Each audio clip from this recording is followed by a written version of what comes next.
స్వచ్ఛదనం పచ్చదనం ఆదర్శ గ్రామంగా ఇనుగుర్తిని తీర్చిదిద్దుతానని మహబూబాబాద్ జిల్లా ఇనుగుర్తి మేజర్ గ్రామ పంచాయతీ కార్యదర్శి జి లక్ష్మీకాంత్ తెలిపారు. వారు మాట్లాడుతూ ప్రస్తుతం వర్షాకాలం సీజన్ లో గ్రామంలో ప్రత్యేక కార్యక్రమాలు చేపడుతూ కాలువల పూడికతీత, మురికి నీరును తొలగించుట, పారిశుద్ధ్య నిర్వహణ, తడి పొడి చెత్త సేకరణ, బ్లీచింగ్ చల్లుట, డ్రై డే కార్యక్రమం చేపట్టుట పనులు చురుగ్గా చేస్తున్నామని అన్నారు. అలాగే ప్రజలకు కూడా కొన్ని జాగ్రత్తలు తీసుకుని వ్యాధుల బారిన పడకుండా చూసుకోవాలని కోరారు.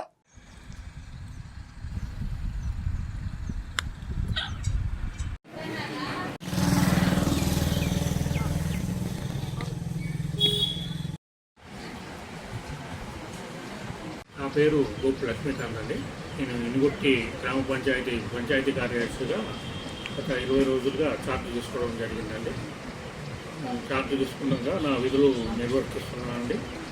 ఇప్పుడు ప్రత్యేకాధికారి పాలన జరుగుతుందని గ్రామంలో, దాంట్లో భాగంగా ప్రత్యేకాధికారి గారు మరియు మేము మా సిబ్బంది అందరం కలిసి యొక్క మాన్సూన్ సీజన్లో ప్రత్యేక చర్యలు తీసుకోవడం అనేది. దాంట్లో భాగంగా గత వారమే స్వచ్ఛదనం పచ్చదనం కార్యక్రమంలో భాగంగా ప్రతి గ్రామంలో ప్రతి వీధిని కూడా శుభ్రపరచడం జరిగింది. పిచ్చి మొక్కలు ఉన్న ప్రతి బజార్లో కూడా పిచ్చి మొక్కలు తొలగించడం జరిగింది. మరియు ప్రతి సైడ్ డ్రైన్ కూడా క్లీన్ చేయడం జరుగుతుందని, ఎక్కడైతే వర్షపు నీరు ఆగి ఉన్న దగ్గరలో టీమోపాస్ స్ప్రే చేయడం జరుగుతుందని, అలాగే ఇండ్లలో పైరోథిన్ స్ప్రే కూడా చేయడం జరుగుతుందండి. అలాగే గ్రామంలో ఫాగింగ్ కూడా చేయడం ప్రారంభించడం జరిగిందండి.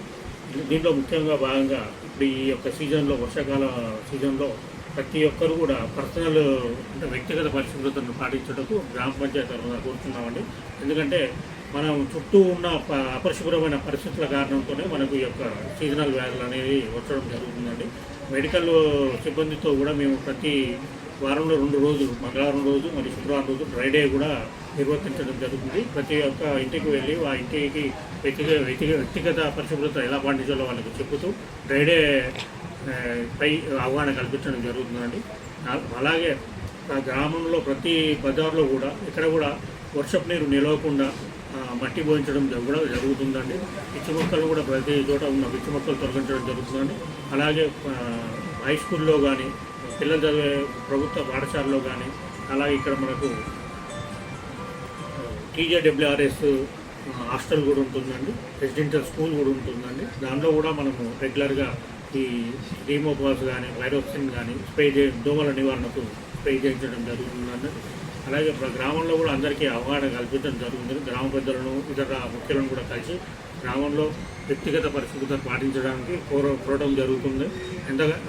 మరీ ముఖ్యంగా మనం ఈ వర్షాకాల సీజన్లో ఏంటంటే ఈ యొక్క సైడ్ డ్రైన్లు అనేది ఎక్కడ కూడా మురికి నీరు రాకుండా దాన్ని తొలగించడం జరుగుతుంది. అలాగే గ్రామంలో చెత్త కుప్పలు కూడా ఎక్కడ కూడా ఉండకుండా తొలగించడం జరుగుతుంది. ముఖ్యంగా ఈ యొక్క చెత్తను ప్రతిరోజు కలెక్ట్ చేస్తూ మన సెగ్రిగేషన్ షెడ్కి తీసుకెళ్ళి తడి చెత్త, పొడి చెత్తను వేరు చేస్తూ మన యొక్క తడి చెత్తను ఎరువుగా మార్చే ప్రక్రియ కూడా ఇక్కడ కొనసాగుతుందండి.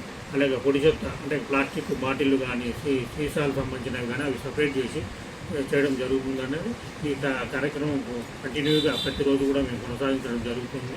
అలాగే మేము ముఖ్యంగా ప్రజలకు విన్నవించుకునేది ఏంటంటే, ప్రజలకు అవగాహన కల్పించేది ఏంటంటే ప్లాస్టిక్ని ఎంత తక్కువ చేస్తే అంత తక్కువగా వాడాలని చెప్పి వాళ్ళ సూచన చేయడం జరుగుతుందండి. ఎందుకంటే ఈ యొక్క ప్లాస్టిక్ వల్లనే ఈ యొక్క చెత్త అనేది ఎక్కువ స్థాయిలో గ్రామంలో పెరిగిపోతున్నది.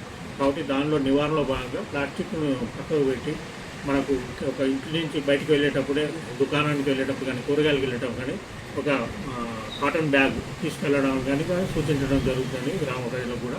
అలాగే వాళ్ళు కూడా అదేవిధంగా అవి పాటిస్తూ యొక్క గ్రామాన్ని స్వచ్ఛ గ్రామం దిశగా తీసుకెళ్లాలని చెప్పి మనవండి గ్రామ ప్రజలకు.